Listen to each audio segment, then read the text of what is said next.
When I caught my wife with another man in our living room, I didn't lose my cool. I didn't scream or throw punches. Instead, when she had the nerve to ask for an open marriage, I smiled and said yes. Then I invited her lover's wife to our home, triggering a chain of revelations that would destroy everything she thought she'd built. She wanted to play games? Fine. But she forgot one thing. Engineers like me don't build bridges that collapse under pressure. My name is Marshall Barrett. I'm 45 years old, an engineer who helped design half the bridges in our county.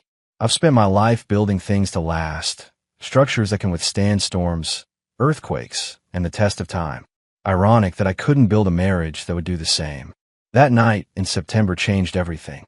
I remember it was raining, a steady downpour that drummed against our bedroom window as I drifted in and out of sleep. Megan wasn't in bed yet, claiming she needed to finish some work for an upcoming presentation. Nothing unusual there. As head of HR at Westfield Marketing, she often brought work home. The vibration of my phone jolted me awake. Then another. Then a third, insistent and demanding attention. I fumbled for it in the darkness, but my hand brushed against another device on the nightstand. Megan's personal phone. That stopped me cold. Megan never left her phone unattended. Never. I picked up my own phone first. 3 text messages from an unknown number. Your wife is cheating on you. Check her work phone. She has a second one. She's downstairs with him right now. My blood turned to ice. I sat up, suddenly alert, listening. The house was quiet, but not the peaceful quiet of a sleeping home. This was different, tense, expectant. I swung my legs over the side of the bed and stood up, adrenaline pumping through my veins. If I confronted her now, caught them in the act, what then? I had a career, a reputation in the community. We had Madison, our 14-year-old daughter, sleeping just down the hall. But something in me hardened. I hadn't spent my life building things to stand by and watch as my marriage crumbled beneath me. I deserved the truth, however ugly it might be. I moved silently to our bedroom door, careful to avoid the creaky floorboard near the threshold. The hallway was dark, but a faint glow rose from downstairs. And then I heard it. A laugh. Megan's laugh, but softer, more intimate than I'd heard in years. My hand gripped the banister as I took each step downward, every muscle tense, preparing for what I might find. The laughing stopped, then whispers, then silence. I reached the bottom of the stairs and paused at the edge of the living room. What I saw there burned itself into my memory forever. Megan sitting too close to a man on our couch, her hand on his thigh, his arm around her shoulders. The world tilted beneath my feet. I stood there, frozen in the shadows of my own home, watching a stranger touch my wife. He was younger than me, mid-30s at most, lean and carefully styled in a way that screamed corporate climber. One of Megan's co-workers, I realized. Eric. She'd mentioned him a few times, always casually. Too casually, as it now seemed. My fingers curled into fists at my sides, but before I could step forward, I heard the front door open. The sound cut through the room like a gunshot. Madison stood in the doorway, backpack slung over one shoulder, keys dangling from her hand. She wasn't supposed to be home. She'd been at a friend's house working on a science project. Dad. Her voice wavered as her eyes darted between me on the stairs, her mother, and the strange man sitting too close to her on our couch. Everything stopped. Megan's face drained of color as she jerked away from Eric, who leapt to his feet like he'd been electrocuted. Madison, honey, Megan began, but my daughter's face had already crumpled in understanding. Eric looked like he wanted the floor to swallow him whole. I should go, he muttered, edging toward the door. Yes, you absolutely should, I said, my voice dangerously steady as I finally stepped into the light. I moved to block his path to the door, drawing myself up to my full height. But first, I'd like to know exactly who you are and what you're doing in my home with my wife at 11 o'clock at night. He balked, eyes darting between Megan and me. Look, man, this isn't. Dad, what's happening? Madison's voice broke, tears brimming in her eyes. I turned to my daughter, my heart fracturing at the sight of her confusion and fear. Madison, please go upstairs to your room. I'll come talk to you in a minute. But, now, sweetheart. I kept my voice gentle but firm. Madison hesitated, then nodded, shooting one last bewildered look at her mother before hurrying up the stairs. The moment she was gone, I turned back to Eric, who was still trying to edge around me toward the door. I asked you a question, I said, stepping closer to him. Who are you to my wife? Eric swallowed hard, looking to Megan for rescue. She just sat there, silent, like a statue. I'm her colleague, he finally said, lifting his chin slightly. We work together. I smiled, a cold expression that didn't reach my eyes. Is that what they're calling it these days? Marshall, stop it. Megan finally found her voice, standing up. This is ridiculous. You're overreacting. I turned to her, disbelief coursing through me. Overreacting? Our daughter just walked in on you cuddling with another man in our living room. And I'm overreacting. Eric seized his chance, sliding past me toward the door. I'm just gonna go. Yeah, you do that. I snapped, not even looking at him. And don't come back to my house. The door clicked shut behind him, leaving me alone with my wife and the wreckage of what I'd thought was our life together. Explain, I said simply. Now. Megan paced our living room like a caged animal, her hands fidgeting with her wedding ring, the 3-carat diamond I'd saved for 2 years to buy her. The irony wasn't lost on me. This isn't what it looks like, she finally said, her voice brittle. I laughed, a harsh sound that surprised even me. Really? Because it looks like my wife was cozying up to another man in our home while our daughter walked in on it. Please, enlighten me on what it actually was. Megan's jaw tightened. Eric and I are close. We work together. Sometimes the lines get blurred. Blurred. I stepped closer. There's nothing blurry about marriage vows, Megan. They're crystal clear. She crossed her arms, her defense mechanism when cornered. You don't understand. Things between us haven't been right for a long time. So talk to me. See a counselor. Don't bring another man into our home. It's not that simple, she snapped. You're never here emotionally. Always buried in your projects, your bridges, your precious structures. I absorbed the blow, recognizing the deflection tactic. How long has this been going on? Her hesitation told me everything. How long? A few months, she admitted, looking away. Months. I repeated, the word like ash in my mouth. And what exactly were you planning to do? Keep sneaking around? Leave me? What? Megan took a deep breath, then looked me straight in the eye. I was thinking about asking for an open marriage. The room went silent. I stared at her, waiting for the punchline, but it never came. An open marriage, I repeated flatly. Yes. Her voice gained confidence. Many couples are doing it now. It adds excitement, variety. We could both see other people while maintaining our family unit. It might even bring us closer. The sheer audacity struck me speechless. She'd already been cheating for months, and now she wanted my permission to continue? You want my blessing to sleep with Eric. It wouldn't just be for me, she countered quickly. You could see other women too. It would be equal. I looked at this woman, this stranger wearing my wife's face, and felt something shift inside me. A calm, dangerous clarity replaced the shock and rage. I need to check on Madison, I said quietly, turning toward the stairs. Marshall, we need to discuss this.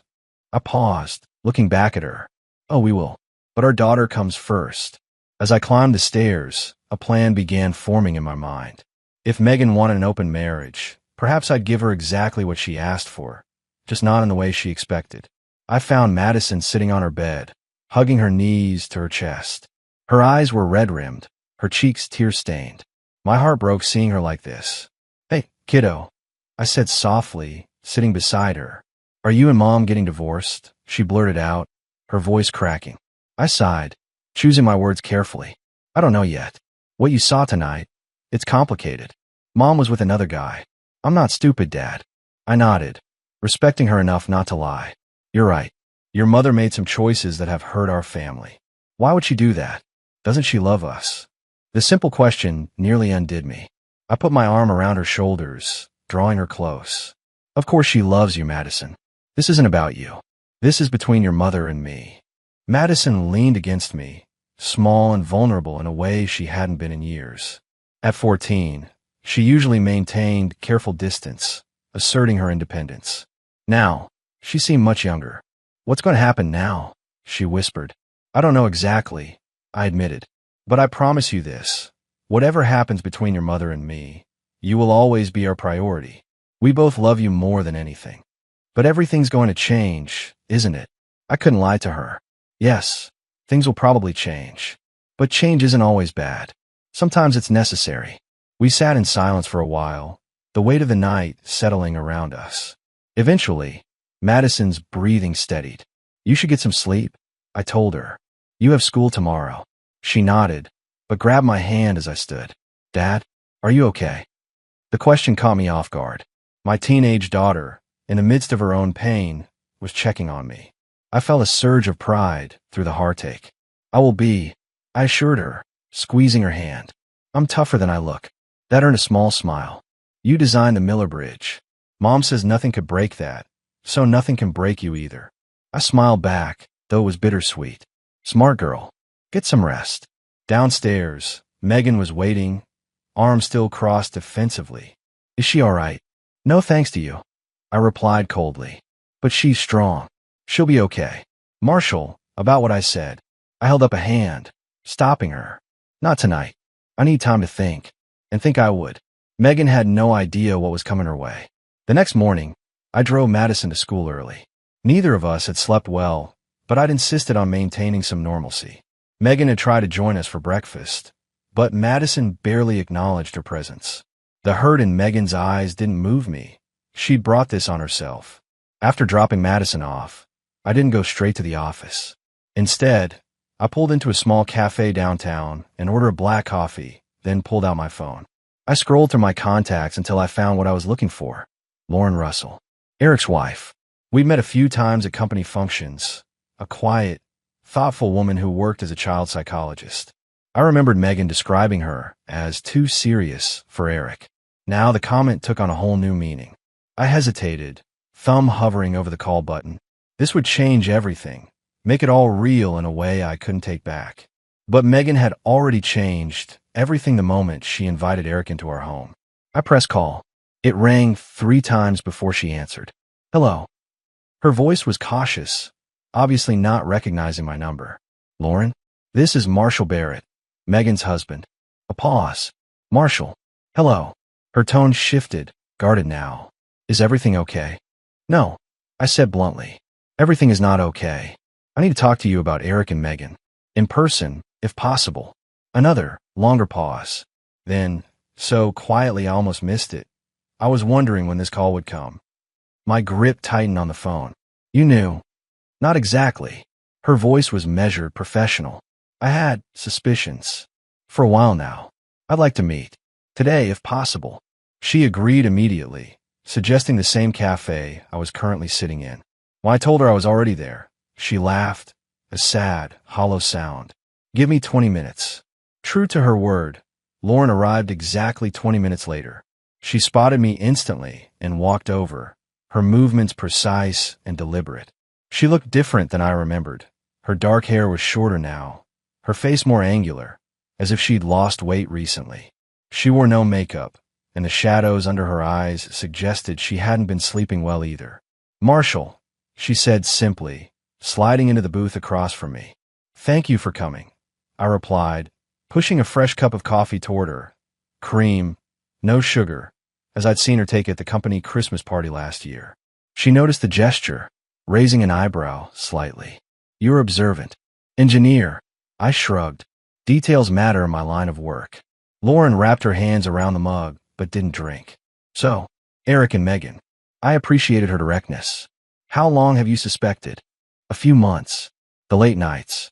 The constant texting. The sudden need for privacy. She looked up at me.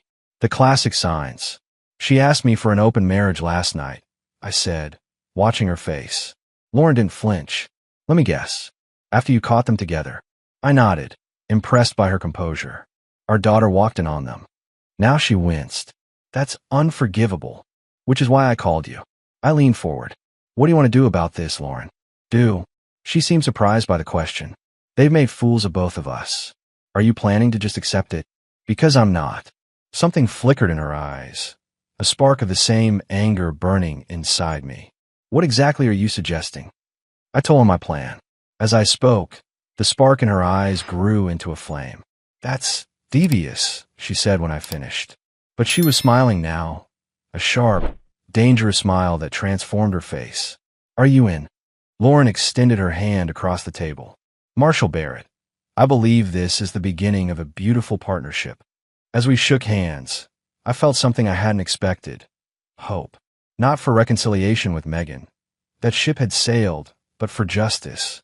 For consequences. For the first time since my world imploded, I smiled.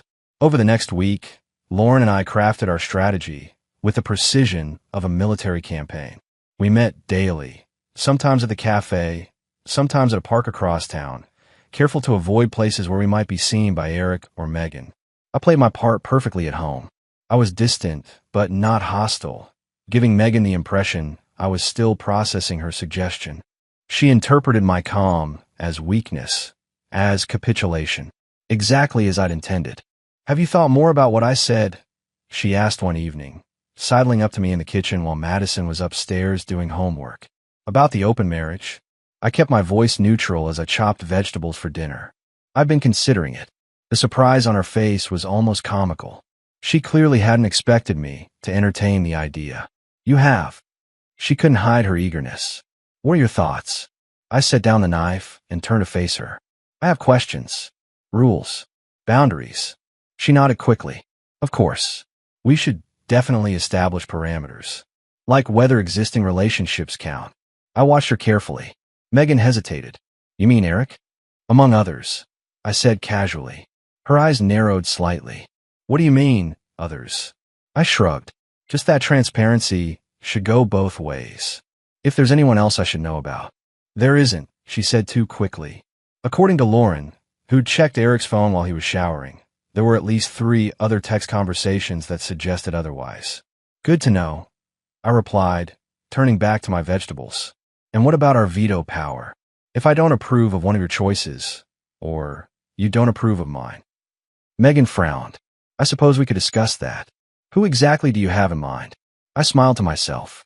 She was already getting jealous at the mere possibility of me seeing other women. She didn't want an open marriage.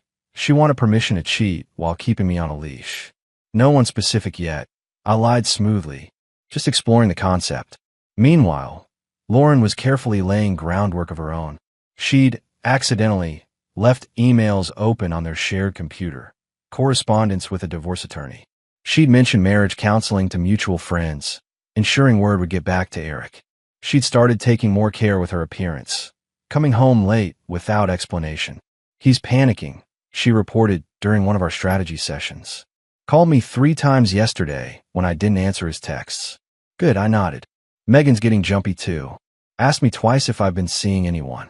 Lauren's eyes glinted with satisfaction. "And the final piece."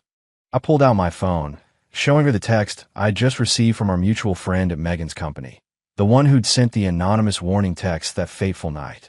"Confirmed," I told her. "Thomas Grayson has been seen taking Megan to lunch 4 times in the past month. Always at the same hotel restaurant." "Her boss?" Lauren shook her head. "Classy. Eric doesn't know." "Not yet," she smiled. "But he will." The trap was set. Now all we had to do was spring it. 2 weeks after discovering Megan's betrayal, I was ready to execute our plan. Madison was spending the weekend at her friend's house. I'd made sure of that. Some things children shouldn't witness, even teenagers as mature as my daughter. "You seem different," Megan remarked that Friday evening as I walked into the kitchen wearing a crisp button-down and my best jeans. "Going somewhere?" "We are having company," I replied casually, checking my watch. "They should be here any minute." Megan froze, wineglass halfway to her lips. "Company? Who?" The doorbell rang before I could answer. I smiled at her confusion. "Why don't you answer that?" Suspicion flickered across her face, but she set down her glass and moved toward the door. I followed a few steps behind, positioning myself to fully observe her reaction. When she opened the door, Megan's entire body went rigid. Lauren stood on our doorstep, wearing a fitted black dress that highlighted her athletic figure. Her dark hair was swept up elegantly, her makeup subtle but enhancing her striking features. "Hello, Megan," Lauren said pleasantly. "Marshall invited me over. I hope that's all right." Megan turned to me, her expression a mixture of shock and outrage. "What is this?" I placed my hand on the small of Lauren's back, guiding her inside. "My wife wanted an open marriage," I announced calmly, so I agreed and invited her lover's wife to our home. The color drained from Megan's face. You what?" Lauren smiled, her composure perfect. "Thank you for the invitation, Marshall. The house is lovely, Megan. Especially your living room. I hear it's quite comfortable." Megan's jaw clenched as the deliberate dig hit its mark. "This isn't funny. It's not meant to be," I replied. "You want an open marriage. Lauren and I are exploring that possibility together." "With her?" Megan hissed, barely attempting to hide her disgust. Lauren raised an eyebrow. "Is there a problem? I thought the whole point of an open marriage was freedom to pursue connections outside the primary relationship." Megan crossed her arms, a defensive posture I knew well. "This is childish, Marshall. You're just trying to hurt me." "Not at all," I replied smoothly. "I'm embracing your modern approach to marriage. In fact, I've been thinking a lot about what you said, about how traditional monogamy is restrictive. Maybe you were right." A flash of uncertainty crossed Megan's face. This wasn't the reaction she'd expected. She'd anticipated anger, jealousy, maybe even begging. My calm acceptance, and worse, my active participation, was completely derailing her narrative. "You don't even know her," Megan protested weakly. "I'm getting to know her quite well," I countered. "Just as you got to know Eric. And Thomas." Megan's eyes widened at the mention of her boss. "What are you talking about?" "Oh," Lauren interjected with false innocence. "I thought in an open marriage, everyone was aware of all partners. Isn't that the point of the honesty you mentioned, Megan?" Megan's phone buzzed on the counter. She glanced at it, then quickly turned it face down. Too late. I'd seen Eric's name on the screen. "You should get that," I suggested. "It might be important." As Megan retreated to the kitchen to answer her phone, Lauren gave me a subtle nod. Phase 1 of our plan was complete. Megan returned from the kitchen pale and visibly shaken. Her eyes darted between Lauren and me. "Everything all right?" I asked innocently. "Fine," she snapped, but her trembling hands betrayed her. "Eric just wanted to confirm our lunch tomorrow." "Actually," Lauren said smoothly, "Eric won't be available tomorrow. He's meeting with our marriage counselor in the morning and looking at apartments in the afternoon." Megan's mask slipped further. "What are you talking about?" "Oh, didn't he tell you?" Lauren's tone was light, conversational. "I filed for divorce. He received the papers yesterday." The shock on Megan's face was almost comical. You what?" "Filed for divorce," Lauren repeated. "With evidence of infidelity, which, as I'm sure you know, significantly impacts the financial settlement in our state." I moved to the bar cart in the corner, casually pouring 3 glasses of whiskey. "Drink, anyone? I think we could all use one." Megan ignored the offer, her attention locked on Lauren. "You can't do that." "Actually, I can and I did." Lauren accepted the glass I offered her. "My attorney says it's one of the clearest cases of infidelity she's seen. All those texts, hotel receipts, witness statements." She took a deliberate sip. "Very thorough documentation." Megan's phone buzzed again, this time with a call. Eric's desperate face filled the screen. She declined it immediately. "Are you sleeping with her?" Megan suddenly demanded, turning to me. I raised an eyebrow. Would it matter if I was? "You've been sleeping with Eric for months. And Thomas. Isn't that what an open marriage means?" "That's different." "How is it different, Megan?" I challenged, my voice hardening. "Because you established the rules without consulting me? Because you started cheating first, and then try to legitimize it afterward? You're just doing this for revenge," she accused. "No," Lauren interjected. "He's doing exactly what you asked for, embracing an open relationship. It's just not playing out the way you scripted it." Megan's phone rang again, a different caller this time. "Thomas Grayson. Quite popular tonight," I observed. "You should probably take that." Megan grabbed her phone and stormed upstairs. The moment she was out of earshot, Lauren turned to me with a slight smile. "She's unraveling faster than we expected." I nodded, satisfaction coursing through me. "Eric called you?" "Right on schedule," Lauren confirmed. "Panicking about the divorce papers, which don't actually exist yet, but he doesn't know that. And Thomas. Got an anonymous email about an hour ago with photos of Megan entering his hotel. The timestamp shows she was there when she claimed to be at her sister's baby shower." I smiled grimly. Perfect timing. From upstairs came the sound of Megan's raised voice, then something being thrown against a wall. Our plan was working better than we'd hoped. But the night was still young, and the final act was yet to come. The tension in the air was palpable when Megan returned downstairs. Her makeup was smudged, her breathing uneven. She'd clearly been crying. "Everything okay?" Lauren asked with feigned concern. Let's cut the act, Megan snapped. What exactly do you two want? To humiliate me? Congratulations, mission accomplished. I leaned back in my chair, studying the woman I'd shared my life with for 17 years. No, Megan. We want you to experience the consequences of your actions, something you've apparently managed to avoid until now. Fine, I made a mistake. Is that what you want to hear?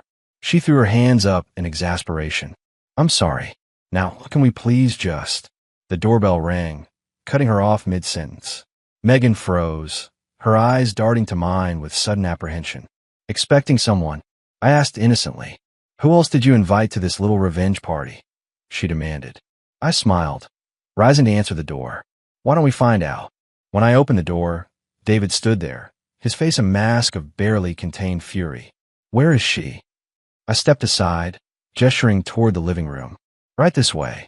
Megan's face went from confusion to horror as David stormed in, followed by a stone-faced Thomas Grayson, her boss and apparent second lover. What is this? She whispered, backing away. David glared at her. You said you were leaving your husband for me, that we had something special. Then I get a text with pictures of you and him. He jabbed a finger toward Thomas, at the Grand Plaza Hotel. The same day you told me you were visiting your sister. Thomas adjusted his tie, his professional demeanor barely masking his anger. And you told me your marriage was essentially over, that your husband was emotionally absent, and you were planning to file for divorce. Imagine my surprise when my wife received an anonymous email with evidence of our indiscretion. The blood drained from Megan's face as she looked from one man to the other, then to Lauren and me. You set me up, she accused, her voice trembling. Lauren smiled coldly. No, Megan. You set yourself up. We just made sure everyone knew the truth. All of it, not just the convenient parts you chose to share. You've been playing all of us, David continued, disgust evident in his voice. Using me to make him jealous, using him to advance your career. That's not true. Megan protested, but her voice lacked conviction. Save it, Thomas cut in. I've already spoken with HR. Your position at Westfield is being terminated, effective immediately. Given the circumstances, I trust you understand why. Megan's legs seemed to give out as she sank onto the couch. You can't do this. Actually, we can, I replied, pulling an envelope from my jacket pocket. These are divorce papers. My lawyer drew them up last week. No, she whispered, staring at the envelope like it might bite her. Marshall, please, we can work this out. There's nothing to work out, I said firmly. You wanted freedom, Megan. Now you have it. As reality crashed down around her, Megan finally broke. Tears streamed down her face, her carefully constructed world collapsing in real time. What about Madison? She asked, her voice small. Our daughter will be just fine, I assured her, though my tone remained cold. She's stronger than you think. Stronger than both of us, probably. In that moment, looking at the wreckage of my marriage, I felt no joy, no satisfaction, just a weary acceptance that some things, once broken, can never truly be fixed. 3 months after that fateful night, I stood on the observation deck of the newly completed Miller Bridge, my most recent project, and, according to the mayor's speech earlier that day, a triumph of modern engineering. From this height, the city sprawled below me, its lights beginning to twinkle in the early evening. Dad, you okay? I turned to find Madison watching me with concern in her eyes. At 14, she sometimes seemed wiser than her years, especially these past few months. Just thinking, I replied, putting my arm around her shoulders. It's been quite a year.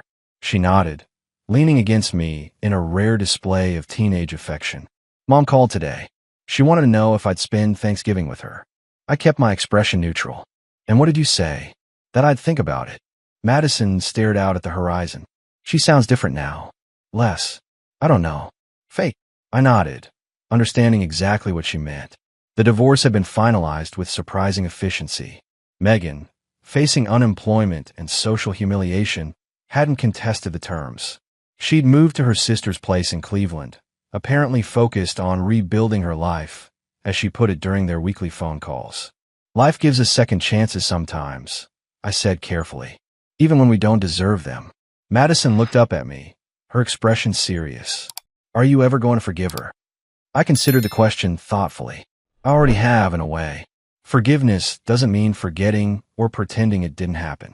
It just means I'm not carrying that anger anymore. What about Lauren? Do you still talk to her? I smiled slightly. Lauren and I had developed an unexpected friendship through our shared ordeal. Occasionally. She's moved to Seattle for a fresh start. And are you dating anyone? Madison asked with the directness only teenagers can master. I chuckled. No, kiddo. I'm focusing on more important things right now. Like you. And this. I gestured to the bridge beneath us. Solid, strong, built to last. You know, Madison said, my science teacher says bridges are special because their whole purpose is to connect things that would otherwise stay apart. I looked at my daughter, struck by the wisdom in her observation. That's true. Very true. As we stood there watching the sunset paint the sky in brilliant oranges and purples, I felt a sense of peace I hadn't experienced in years. The life I'd built with Megan was gone, its foundation compromised beyond repair. But here, with Madison beside me and new possibilities ahead, I was building something different, something stronger. Not all bridges are physical structures of concrete and steel. Some are the connections we form with others, the paths to healing, the spans that carry us from one chapter of life to the next. And some bridges, I was learning, are best built after burning the ones that led nowhere.